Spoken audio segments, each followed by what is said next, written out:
le fort Balaguier constitue avec la tour royale et le fort de l'Aiguillette l'un des 3 principaux ouvrages défensifs de la rade de Toulon au XVIIe siècle. Le fort Balaguier représente de nos jours un lieu à la fois chargé d'histoire et de romantisme. La tour de Balaguier est construite entre 1634 et 1636 sur ordre du cardinal de Richelieu dans un contexte politique où l'Espagne menace d'attaquer la France. Depuis l'annexion de la Provence à la couronne, en 1481, Toulon est un port français peu important. Henri de Séguirand, chargé en 1633 d'inspecter les côtes de Provence afin d'y établir les installations de la marine royale permanente française. Il préconise un renforcement de la défense de la rade de Toulon, dont il souligne le rôle stratégique. Le port n'est alors protégé des agressions maritimes que par la grosse tour royale édifiée en 1524 à la pointe de Pibadie de Toulon. En face se trouve la pointe de Balaguier dont l'avancée dans la mer marque un rétrécissement de la rade. En proposant de fortifier Balaguier, Séguirand projette de mieux protéger la petite rade par les feux croisés des 2 édifices.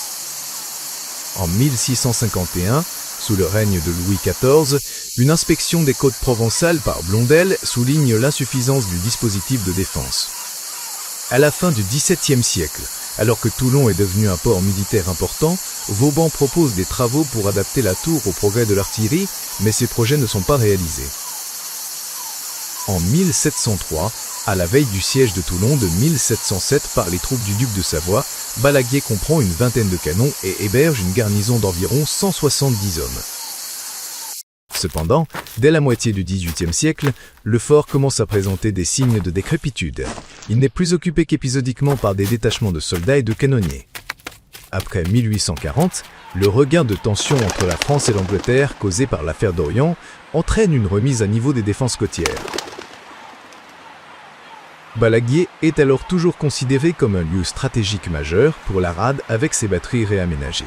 Cependant, les inventions techniques de la deuxième moitié du XIXe siècle, composées de bateaux cuirassés propulsés par vapeur et dotés d'une nouvelle artillerie, rendent totalement inadapté le site qui ne peut accueillir les nouvelles pièces d'artillerie de gros calibre.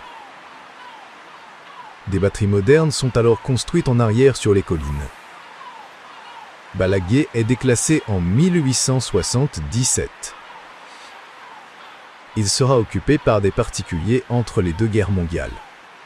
De nos jours, le fort de Balaguier appartient toujours à la Marine nationale et abrite depuis quelques années un musée municipal naval relevant de la ville de la Seine-sur-Mer. Le jardin botanique du musée Balaguier a été créé en 2008 autour du voyage des plantes et du jardin botanique de la Marine de Toulon. Il est composé de 10 espaces thématiques, plantes aromatiques, australiennes, cactées, exotiques, aquatiques, asiatiques, médicinales, agrumes, industriels et alimentaires. Voilà toute son histoire.